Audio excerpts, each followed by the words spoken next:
मित्रों, जब भी आप ग्रहों के गोचर फल को देखते हैं तो केवल उस संबंधित ग्रह के फल को देखकर ही भयभीत ना हुआ करें, क्योंकि अन्य ग्रह भी होते हैं जो बचाव और समस्या समाधान करने वाले होते हैं।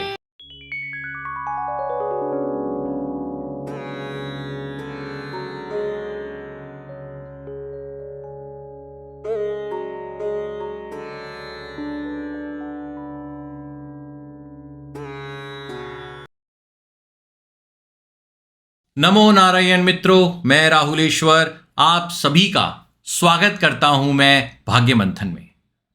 आज हमारी चर्चा का विषय सूर्य ग्रह का अक्टूबर में होने वाला राशि परिवर्तन है। 18 अक्टूबर 2023 से 17 नवंबर 2023 तक सूर्य ग्रह अपनी नीच राशि तुला में रहेंगे और उसके पश्चात वृश्चिक राशि में गोचर करेंगे। सूर्य ग्रह के इस राशि परिवर्तन से द्वादश राशियों पर क्या प्रभाव रहेगा वह आज हम आपको बताएंगे। सूर्य ग्रह नवग्रहों के राजा हैं, जिन्हें सूर्य नारायण भी कहा जाता है। इनकी प्राणदायिनी किरणों के कारण ही पृथ्वी और उसके ऊपर आश्रित प्राणियों को पोषण मिलता है। सूर्य ग्रह एक राशि पर लगभग 1 महीने रहते हैं और उसके पश्चात दूसरी राशि में चले जाते हैं। सूर्य ग्रह एक प्रत्यक्ष देवता हैं, इसी कारण से इन्हें सूर्य नारायण भगवान भी कहा जाता है। इनके द्वारा सभी ग्रहों को प्रकाश प्राप्त होता है। इनके ज्यादा पास आने पर ग्रह अस्त हो जाता है और विशेष दूरी बनाने पर उदय हो जाता है। इसलिए सूर्य ग्रह का राशि परिवर्तन करना बहुत खास माना जाता है। ज्योतिष के अनुसार सूर्य ग्रह से जीवात्मा, पिता, तेज, नेतृत्व शक्ति, राजनीति, सत्ताधिकार, शक्ति, पद प्रतिष्ठा, चिकित्सीय गुण, आध्यात्मिक लाभ एवं अच्छे स्वास्थ्य का विचार किया जाता है। मेष राशि, आपकी चंद्र कुंडली में सूर्य ग्रह सप्तम भाव में आ जाएंगे। सप्तम भाव जीवन साथी, विवाह, रोजमर्रा के व्यापार, साझेदारी और सहायक मार्केट से संबंध रखता है। इस गोचर के प्रभाव से विवाहित जीवन में कलह, स्वास्थ्य पर नकारात्मक प्रभाव के योग बनते हैं। प्रेम संबंधों को लेकर यह गोचर अनुकूल नहीं होता। सप्तम भाव से सूर्य आपके लग्न भाव को देखते हैं, जो कि शरीर है आपका। इस दृष्टि प्रभाव से पूरे शरीर में ही कुछ न कुछ नकारात्मक होता है। नेत्र विकार, ब्लड प्रेशर में वृद्धि, हृदय संबंधी समस्या, पाचन बिगड़ने जैसी समस्याओं से गुजरना पड़ता है। इस समय परिवार में कलह क्लेश का वातावरण भी बनता है, जिसमें आपका मान सम्मान भी प्रभावित हो सकता है। इस समय मित्रों और परिवार के सदस्यों से बिल्कुल ना उलझें।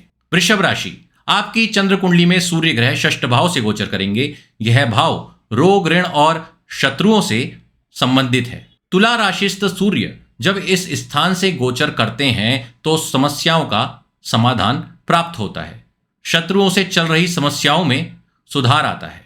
कोर्ट कचहरी में विजय के योग बनते हैं। ऋण संबंधी समस्याओं में भी सुधार दिखता है। स्वास्थ्य भी अच्छा रहता है। इस समय आपके द्वारा किए गए ज्यादातर प्रयास सफल होते हैं। मिथुन राशि, आपकी चंद्र कुंडली में सूर्य ग्रह पंचम भाव में गोचर करने वाले हैं। पंचम भाव बुद्धि, विद्या, संतान एवं प्रेम से संबंधित है। नीच राशिस्थ सूर्य जब पंचम भाव से गोचर करते हैं तब बुद्धि भ्रमित रहती है, जिससे निर्णय लेने की क्षमता प्रभावित होती है।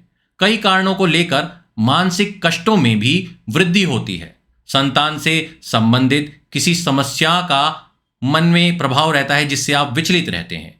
पंचम भाव से सूर्य लाभ भाव को देखते हैं, जिससे धन आगमन में बाधाएं आती हैं और संचित धन भी खत्म होता है। अब बात करते हैं कर्क राशि की। कर्क राशि की चंद्र कुंडली में सूर्य ग्रह का जो गोचर है वो चतुर्थ भाव में होगा। चतुर्थ भाव को सुख भाव भी कहते हैं। सुख भाव से भवन, भूमि, वाहन, माता सुख और सभी सुखों में वृद्धि करने वाले साधनों को देखा जाता है। इस गोचर से माता का स्वास्थ्य और स्वयं का मानसिक स्वास्थ्य भी प्रभावित होता है। भवन, भूमि संबंधित कोई समस्या सामने आकर खड़ी हो जाती है, जिससे मन में चिंता बनती है। वाहन और अन्य मशीनरी जिनसे रोजगार के कार्य किए जाते हैं, उनमें भी कुछ ना कुछ समस्याएं बनती रहती हैं। सूर्य ग्रह यहां से सप्तम दृष्टि से कार्यस्थल को देखते हैं, जिससे उच्चाधिकारी वर्ग आपके विपरीत कार्य करते हुए दिखते हैं। सहकर्मियों का रवैया भी थोड़ा परेशान करने वाला यहां होता है। नौकरी बदलने के विचार मन में बनने लगेंगे इस समय पर आपके। अब बात करेंगे सिंह राशि की। सिंह राशि की चंद्र कुंडली में सूर्य ग्रह का गोचर तीसरे भाव में होगा। तीसरे भाव से पराक्रम, श्रम, भाई, मित्र, महत्वाकांक्षा, हाथ, कान, रहन सहन और मांसपेशियों का विचार किया जाता है। इस भाव में जब सूर्य का गोचर होता है तो शक्तिशाली लोगों से मुलाकात होती है। कार्यस्थल पर उच्चाधिकारी वर्ग का साथ एवं आपको सहयोग प्राप्त होता है। इस कारण से आप आगे बढ़ते हैं।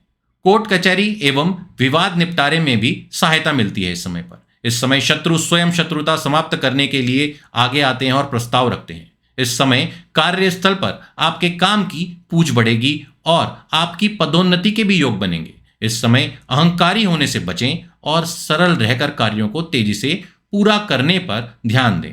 अब बात करेंगे कन्या राशि के बारे में। कन्या राशि की चंद्र कुंडली में सूर्य ग्रह का गोचर दूसरे भाव में होगा। दूसरे भाव को धन भाव भी कहते हैं। इस भाव से दाहिना नेत्र, परिवार, सुख, धन की स्थिति, वाणी, धन संपदा, चल संपदा, स्वर्ण प्राप्ति और संचित स्वर्ण का विचार किया जाता है। इस भाव में सूर्य के आने से अचानक जीवन में कुछ ऐसे लोग आते हैं जो नीच प्रवृत्ति और गंदी मानसिकता के होते हैं। इस समय किसी से भी मित्रता और उसका अनुसरण करने से पूर्व उसे अच्छे से जान लीजिए। कुटुंब में किसी बात को लेकर कलह कलेश होने के योग बनेंगे। नेत्रों की वजह से सिर दर्द यहां रह सकता है आपके। स्वर्ण को बेचने और गिरवी रखने के योग बनेंगे, जिससे आपको बहुत ही ज्यादा बचना चाहिए। अब बात करेंगे तुला राशि की। तुला राशि की चंद्र कुंडली में सूर्य ग्रह का गोचर लग्न भाव में होगा। इस भाव से मान सम्मान, पद प्रतिष्ठा, स्वास्थ्य, सभी कार्यों के लिए सफलता, शरीर का सुख, मानसिक शांति, रोग प्रतिरोधक क्षमता का विचार किया जाता है। इस स्थान पर नीच राशिस्थ सूर्य के आने से शारीरिक कष्ट में वृद्धि होती है। दुर्घटना, रोग एवं शत्रुओं द्वारा शरीर के प्रभावित होने के योग भी बनते हैं।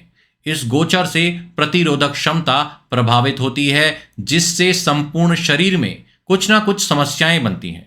इस समय पूर्व में किए गए कार्य को लेकर मान सम्मान और प्रतिष्ठा प्रभावित हो सकती है। जठराग्नि प्रभावित होने से पाचन में दिक्कतें होंगी, जिससे उदर विकार परेशान करेगा। सूर्य की सप्तम दृष्टि से जीवन साथी और साझेदार भी प्रभावित रहेंगे। जीवन साथी से विवाद की स्थिति भी बनेगी। समय को समझते हुए सभी से व्यवहार करें तो नकारात्मक पलों को टाला जा सकता है। अब बात करेंगे वृश्चिक राशि की। वृश्चिक राशि की चंद्र कुंडली में सूर्य ग्रह का गोचर अष्टम भाव से होगा। अष्टम भाव आयु का होता है। इस भाव से गुप्त चिंता, गुप्त रोग, गुप्तांगों के रोग, रिश्वत, आकस्मिक लाभ, तंत्र प्रयोग, भूत प्रेत बाधा, मृत्यु तुल्य कष्ट का विचार किया जाता है। इस भाव में सूर्य गोचर से शरीर पर खर्चा बढ़ता है। पाचन क्षमता बिगड़ने से पूरे शरीर में कमजोरी एवं आलस्य बढ़ता है। इस समय आप चिड़चिड़े प्रवृत्ति के हो जाते हैं। आंखों में धुंधलापन एवं दर्द के योग बनते हैं, जिससे सिर दर्द में वृद्धि होती है। सूर्य की सप्तम दृष्टि रोग, ऋण, शत्रु भाव पर पड़ेगी, जिससे शरीर में दबे हुए किसी रोग के कारण या फिर वायरल के चलते बुखार आने के योग भी बनेंगे। मन में अशांति का अनुभव करते हैं इस समय इस गोचर के कारण। सहायक भी इस समय शत्रु जैसे आपको प्रतीत होंगे। अब बात करेंगे धनु राशि की। धनु राशि की चंद्र कुंडली में सूर्य ग्रह का गोचर एकादश भाव में होने जा रहा है। एकादश भाव को लाभ भाव भी कहते हैं। इस भाव से धन लाभ, पद लाभ, संपत्ति लाभ, सम्मान लाभ, स्वास्थ्य लाभ, तकनीकी प्रशिक्षण के योग बनेंगे। रत्नों से लाभ, कर्मकांड और देवोपासना का विचार किया जाता है। इस भाव में जब सूर्य आते हैं तो धन धान्य, भवन भूमि, वाहन, मान सम्मान में वृद्धि होती है। इस समय आपका स्वास्थ्य अच्छा रहता है। कार्य क्षमता में अचानक वृद्धि होती है, जिससे आप भी प्रसन्न होते हैं। आध्यात्मिक रूप से अपने अंदर विकास का आप अनुभव करते हैं। सूर्य की सप्तम दृष्टि प्रभाव से एकाग्रता में वृद्धि होगी और संतान पक्ष की ओर से कोई शुभ सूचना भी आपको मिलेगी। अब बात करेंगे मकर राशि के बारे में। मकर राशि की चंद्र कुंडली में सूर्य ग्रह का गोचर दशम भाव में होगा। दशम भाव को कर्म भाव भी कहते हैं। आजीविका भी इससे देखी जाती है। इस भाव से कर्म सिद्धि, पद लाभ, पात्रता, उच्च पद, उच्चाधिकारी, व्यापार, प्रसिद्धि, विरासत, कृषि कार्य, लक्ष्य प्राप्ति, अधिकार क्षेत्र, कर्मठता का विचार किया जाता है। इस स्थान पर सूर्य ग्रह के जाने से कार्यस्थल पर आपका प्रभाव तेजी से बढ़ता है। पदोन्नति और मनचाही जगह पर ट्रांसफर के योग भी बनते हैं। नौकरी के लिए प्रयास कर रहे हैं तो इस समय आपकी नौकरी लग सकती है। सरकारी नौकरी के लिए भी जो लोग प्रयास कर रहे हैं उनकी भी नौकरी बनने के योग यहां मेरे को बनते दिखते हैं। सभी उत्तम चीजों के भोग के अवसर मिलेंगे। सूर्य की सप्तम दृष्टि प्रभाव से भवन, भूमि और वाहन और सुख सुविधाओं के लिए साधन आपको प्राप्त होंगे। अब बात करेंगे कुंभ राशि के बारे में। कुंभ राशि की चंद्र कुंडली में सूर्य ग्रह का गोचर नवम भाव में होने जा रहा है। नवम भाव को भाग्य भाव भी कहते हैं। नीच राशिस्थ सूर्य के भाग्य भाव में जाने से भाग्य अवरुद्ध होता है। जीवन के सभी क्षेत्रों में रुकावट का अनुभव करने को मिलता है। इस समय झूठे आरोपों का भी भय रहता है। प्रयत्न और प्रयासों में आपकी ओर से कोई कमी नहीं रहेगी, लेकिन फिर भी मनोवांछित फलों की प्राप्ति आपको इस समय पर नहीं होगी। सूर्य की सप्तम दृष्टि हाथ और कान संबंधित परेशानियों के योग बनाती है। मित्रों और भाइयों में विवाद के योग भी इस समय बनेंगे, थोड़ा सावधान रहें। अब बात करेंगे मीन राशि के बारे में। मीन राशि की चंद्र कुंडली में सूर्य ग्रह का गोचर अष्टम भाव में होगा। अष्टम भाव को आयु भाव भी कहा जाता है। नीच राशि में होकर सूर्य ग्रह जब इस भाव में आएंगे तो गुप्त परेशानियों में वृद्धि के योग बनते हैं।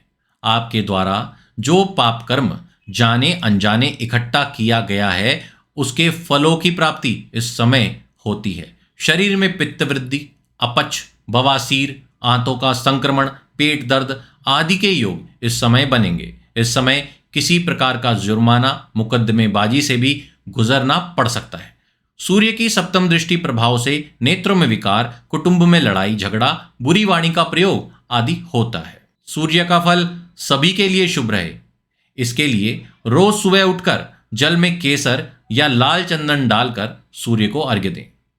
रोज सुबह घर के मंदिर में तुलसी की माला से गायत्री मंत्र की 11 माला जाप करें। नहाने के जल में केसर डालकर उससे स्नान किया करें। इसी के साथ आज्ञा चाहते हैं आपका जीवन शुभ व मंगलमय हो। नमो नारायण।